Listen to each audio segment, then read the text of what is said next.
ایک بادشاہ نے رات کو عجیب خواب دیکھا کہ ایک عورت بادشاہ سے کہہ رہی ہے کہ آج آؤں یا کل۔ بادشاہ ڈر گیا اور اس کی آنکھ کھل گئی۔ دوسرے دن دوبارہ بادشاہ کو وہی خواب آیا۔ جب مسلسل 3 راتوں کو بادشاہ کو ایک ہی خواب آیا تو بادشاہ نے اپنی بیٹی مہر النساء سے خواب کی تعبیر پوچھی۔ شہزادی مہر النساء خواب کی تعبیر کا علم رکھتی تھی۔ شہزادی نے بادشاہ سے کہا کہ اب اس بار اگر آپ کو خواب میں وہی عورت آ کر پوچھے کہ آج آؤں یا کل تو آپ کہہ دیجئے گا نہ آج آؤ نہ کل بلکہ ابھی کے ابھی آ جاؤ۔ بادشاہ نے اپنی بیٹی کی بات پر عمل کیا اور سو گیا۔ رات کو وہی عورت خواب میں آئی اور وہی پہلے والا سوال کیا۔ بادشاہ نے عورت سے کہا کہ تم ابھی کے ابھی ہی آ جاؤ۔ عورت مسکرائی اور غائب ہو گئی۔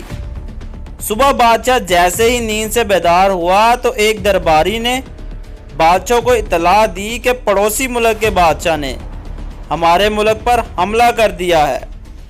بادشاہ نے فوراً اپنی افواج کو حکم دیا کہ جنگ کی تیاری کی جائے، مگر دشمن فوج نے اچانک ہی حملہ کیا تھا، اس لیے اس حملے کا جواب دینا اتنا آسان نہیں تھا اور بادشاہ کی فوج کو پسپائی اختیار کرنا پڑی۔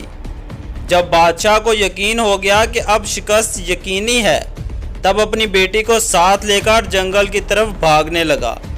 بادشاہ کو جنگل میں ہی شام ہو گئی۔ بھاگ بھاگ کر شہزادی کے پاؤں میں چھالے پڑ گئے۔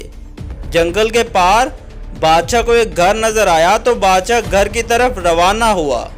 بادشاہ نے جب دروازے پر دستک دی تو باہر ایک آدمی آیا جو بادشاہ کے دربار میں وزارت کر چکا تھا۔ اس نے بادشاہ کو اندر آنے کا کہا۔ بادشاہ نے وزیر کو سب بتا دیا تو وزیر نے کہا کہ آپ جتنے دن چاہیں میرے گھر رہ سکتے ہیں۔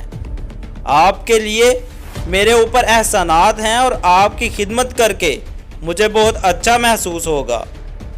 رات ہوئی تو بادشاہ کو وزیر اور اس کی بیوی کی باتوں کی آواز سنائی دی۔ وزیر اپنی بیوی سے کہہ رہا تھا کہ یہ مصیبت اب پتہ نہیں کتنے دن ہمارے گھر میں رہے گی۔ اب یہ بادشاہ نہیں بلکہ فقیر بن چکا ہے۔ بادشاہ نے جب وزیر کی یہ بات سنی تو اسے بہت افسوس ہوا اور صبح ہوتے ہی شہزادی کو ساتھ لے کر وزیر کے گھر سے روانہ ہو گیا۔ وزیر نے روکنا چاہا تو بادشاہ نے کہا کہ میں آپ کی مہمان نوازی سے کافی متاثر ہو چکا ہوں، اب مزید آپ کو تکلیف نہیں دینا چاہتا۔ بادشاہ آگے بڑھا تو سرحد کے پار ایک چھوٹی سی ریاست میں داخل ہوا۔ اس ریاست کے نواب نے بادشاہ کو دیکھا تو بہت خوش ہوا۔ نواب بادشاہ کا پرانا دوست تھا۔ نواب کو جب حقیقت کا پتہ چلا تو اسے بہت افسوس ہوا۔ نواب بادشاہ کو اپنے گھر لے آیا۔ پہلی ہی رات نواب کی بیوی کو مرگی جیسی ایک بیماری لگ گئی۔ نواب ایک عامل کو اپنے گھر لے کر آیا تو عامل نے اپنے علم سے نواب کو بتایا کہ جو مہمان آپ کے گھر ٹھہرے ہیں یہ آپ کے لیے منحوس ہیں۔ بادشاہ نے جب یہ سنا تو چپکے سے نواب کے گھر سے بھی روانہ ہو گیا۔ بادشاہ کو اپنے محل کی عیش و عشرت بہت یاد آ رہی تھی۔ آگے جا کر بادشاہ کی ایک محل پر پڑی۔ بادشاہ کو یہ جگہ کچھ جانی پہچانی سی لگی۔ اچانک بادشاہ کو یاد آیا کہ یہ تو میرے داماد کا گھر ہے جہاں بادشاہ نے اپنی بیٹی کی شادی کی تھی۔ بیٹی نے جب باپ اور بہن کو اس حالت میں دیکھا تو بہت روئی اور ان کو اندر لے گئی۔ تھکا ہارا بادشاہ جب سونے لگا تو اس کی نظر چھت پر لگے ایک سونے کے فانوس پر پڑی۔ غور سے دیکھا تو فانوس کو ایک دیمک نما کیڑا کھا رہا تھا۔ بادشاہ جلدی سے اٹھ کر بیٹھ گیا، کہیں فانوس میرے اوپر ہی نہ گر جائے۔ دیواروں پر غور کیا تو ادھر بھی کیڑے تھے جو کمرے میں موجود ہر چیز کو دیمک کی طرح چاٹ رہے تھے۔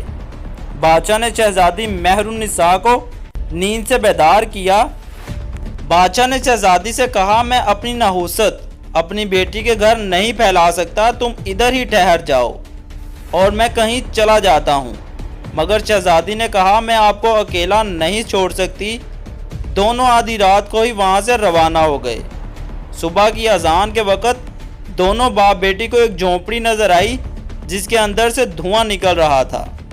بادشاہ نے جھونپڑی کے اندر داخل ہوتے ہی ایک درویش کو بیٹھے دیکھا۔ بادشاہ نے درویش کو سلام کیا تو درویش نے کہا، تم نے خواب میں عورت کو آج ہی بلا کر اچھا کیا، اگر کل بلاتے تو مشکل میں پھنس جاتے۔ بادشاہ درویش کی بات سن کر حیران ہوا۔ درویش نے کہا، تم خواب میں جو عورت دیکھی تھی وہ اصل گردش تھی، وہ برا وقت لے کر پوچھتی ہے کہ آج آؤں یا کل۔ شہزادی مہر النساء جانتی تھی کہ بڑھاپے میں اگر آپ پر کوئی آزمائش آتی تو آپ برداشت نہیں کر پاتے، اس لیے آپ کی بیٹی نے آپ کو مشورہ دیا کہ اسے ابھی آنے کا کہو، مگر اب تمہارے لیے اچھی خبر یہ ہے کہ برا وقت ختم ہونے والا ہے۔